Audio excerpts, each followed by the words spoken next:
Me decía don Eduardo Pérez Mota, su función de presidente de la Comisión de Competencia Económica, que de repente en las aduanas le dicen, oiga, usted está en la competencia, usted está en los Juegos Olímpicos, usted es entrenador mexicano, y luego que el otro día le preguntaron, oiga, en el fútbol español, ¿por qué nada más hay dos empresas que rifan, que son el Barça y el Real Madrid? ¿Habría alguna comparación válida en eso? Pues déjame tomar, Más déjame tomar un caso que mencionaba el diputado Llerenas y llevarlo al fútbol.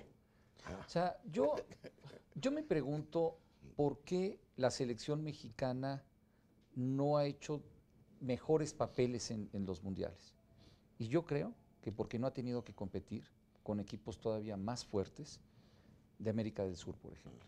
O sea, yo creo que si tuviéramos que competir con más equipos, con equipos más grandes, para poder llegar al mundial, el día que probablemente iríamos menos veces, pero las veces que fuéramos haríamos mucho mejor papel. Entonces, yo creo que es un tema de competencia al final del día. Yo creo que si promovemos una mayor competencia, vamos a asegurar un mejor resultado de nuestros equipos. O sea, si los equipos no compiten, ¿cómo van a ganar? Se tienen que enfrentar ante los buenos. Y esto va en relación al comentario que mencionaba el diputado Llerenas hace un momento. O sea, si tú quieres campeones nacionales, pero ser campeón nacional tiene que haber muchos sin competencia, que lo pague el consumidor mexicano, yo creo que eso no es conveniente. Así es. Que paguen más los partidos por alto precio. Así es. Sí. Bueno, pero siguiendo el símil, también es cierto que de todas maneras hay en el deporte mucho más competencia. Y la prueba es que Televisa, que es una empresa monopólica, compra la América y no la hace, porque ahí sí hay competidores, no los hay de Televisa, pero sí lo hay de la América, ¿no es así? Sí, bueno, además Televisa y Telmex compiten muy bien en otros mercados muy competitivos en América Latina, en Europa, etcétera, ¿no? Yo creo que, es decir, a ver, no siempre la competencia es la que va a resultar, es decir, es uno de los factores. Es uno de los factores. Hay veces en temas, por ejemplo, distribución de electricidad, bueno, se ha dicho que no. Yo recuerdo en Inglaterra chocaban los trenes porque ahí sí pusieron a competir empresas que se encargaban de las vías y luego se dan cuenta pues que no, que era mejor tener el Estado, o salud ahora con esto de Estados Unidos, que hay una reforma de salud, menos de mercado. Es decir, hay bienes públicos que no necesariamente el mercado los va a proveer. Eso es muy importante que lo reafirmes. Y ahí sí el Estado probablemente sí tiene que tener un papel de proveedor y repensar las cosas. Ahora, hay una serie de mercados, la mayoría de ellos, que no, y precisamente como el mercado por sí mismo, en sus condiciones actuales, no va a generar competencia, se requieren varios reguladores del Estado que generen o que ayuden a generar esa competencia. Y eso al final sí creo que va a ser adecuado. A mí me preocupa el consumidor, luego queremos hablar de eso. Pero creo que estás planteando un tema importante. No hagamos de la competencia el factor que genera una diferencia y nos garantiza. No siempre. En salud, por ejemplo, yo creo que no. Entonces, a lo mejor sí provisión privada, pero no. A ver, permite. Regresando a los ferrocarriles y a los ferrocarriles ingleses. Sí. Inglaterra es un país subdesarrollado en términos de ferrocarriles, hoy. Y ese subdesarrollo es resultado de la privatización de los ferrocarriles ingleses. Eso lo ha reconocido el gobierno inglés. ¿Sí? Lo ha reconocido el gobierno inglés. Y ha tomado cartas en el asunto. ¿Y qué cartas tomó? Que va a desarrollar con fondos públicos y en un mecanismo que están discutiendo, se les cruzó una pequeña crisis en estos días, diríamos, que están discutiendo ese mecanismo, la red de ferrocarriles de alta velocidad.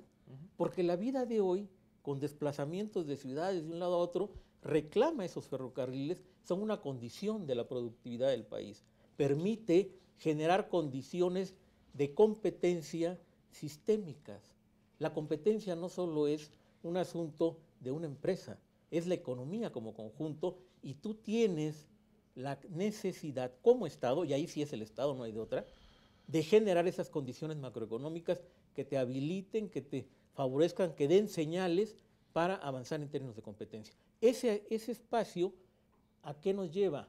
A que tenemos que reconocer que en el Estado hay una decisión firme y clara, sistemática, de empujar la economía en esa dirección. Y es en donde el tema de complicidades, el tema de capturas, adquiere otra dimensión. Porque si esa política sistemática no existe, se está haciendo por lo menos inconsistente.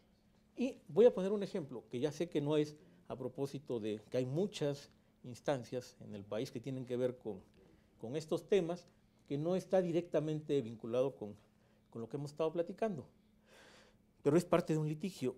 El SAT se niega a decir, no obstante que ya le dijo el Instituto de Transparencia. El SAT es el organismo que cobra impuestos. Exactamente.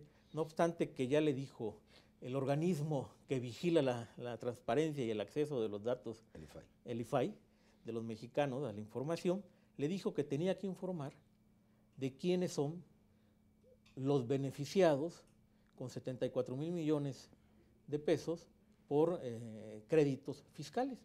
Y el SAT dice que no, y estamos ahí. Probablemente sea correcto el que yo no sepa cuánto le tocó a cada uno, pero a lo mejor se trata de 10 beneficiados. Ya esa cifra sería por sí misma importante. Sáquenle el promedio ustedes. ¿Sí? Este es un dato importante. Yo quisiera poner la pelota ahora en esta cancha. La crisis económica, eso todos los economistas de todos colores, unos más que otros más a fondo,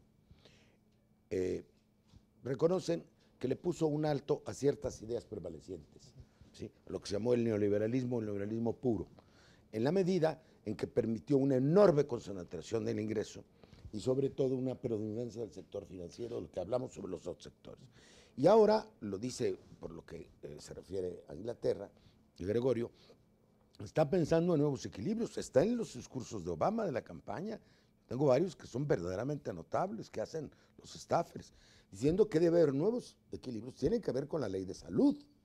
En Estados Unidos. Y yo estaba en Washington cuando empezaron a manifestar contra él, ya lo acusan de ser el hijo de Stalin. Se está buscando en el mundo, en Gran Bretaña, que hay una vieja tradición laborista, en la Unión Europea, nuevos equilibrios, en donde los bienes públicos, que son indispensables para el funcionamiento de la economía de la sociedad, puedan ser garantizados por el Estado. No volver al antiguo estatismo, pero sí a un nuevo equilibrio. La parte privada muy bien regulada por la autoridad y la parte pública restaurada para que también haya más exigibilidad ciudadana.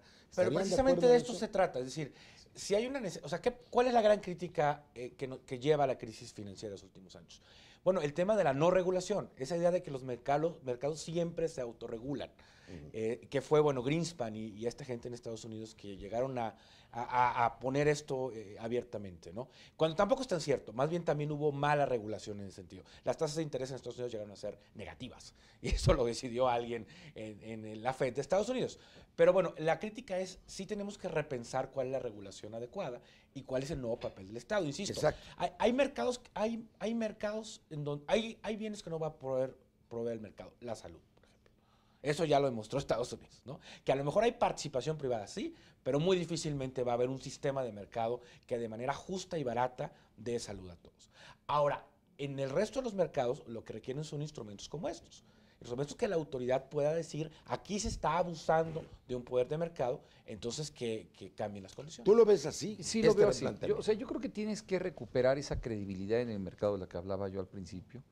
Y esa solamente se da asegurándole a la población que el mercado en un ambiente de competencia es la mejor opción que tenemos. Sin embargo, también tenemos que entender que hay sectores donde lo que necesita es una regulación firme para que los mercados funcionen eficientemente y beneficien también a la sociedad. Y habrá otros sectores donde el Estado tendrá que tomar decisiones digamos, de oferta de bienes públicos. Por ejemplo, todos los programas sociales, bueno, corresponden al Estado y el Estado tendrá que trabajar eficazmente en esa materia. Entonces son balances la que educación se tienen que estar dando. Pública gratuita, un seguro realmente universal de salud pública, que fue el gran debate ahora político, muy profundo en los Estados Unidos. El tema de los transportes que se ha estado planteando, quizá algunas ramas de la producción en donde el Estado tendría que tener un papel más activo, y los servicios públicos en general. Hay el debate, por ejemplo, del agua, de las empresas privadas del agua que proporcionan el agua en las ciudades, que se puso de moda 20 años y que ahora ya viene de regreso en el mundo entero, porque el ciudadano pierde la capacidad de exigirle a alguien. El derecho al agua es un derecho humano. Ahora, habrá tramos del proceso de distribución de agua en donde la participación privada pueda ser buena. Y está el tema de la electricidad, que seguimos peleando, si se va a privatizar la electricidad o no se va a O privatizar. el cobro de agua. por El ejemplo. cobro de agua, si se va a privatizar el petróleo o no.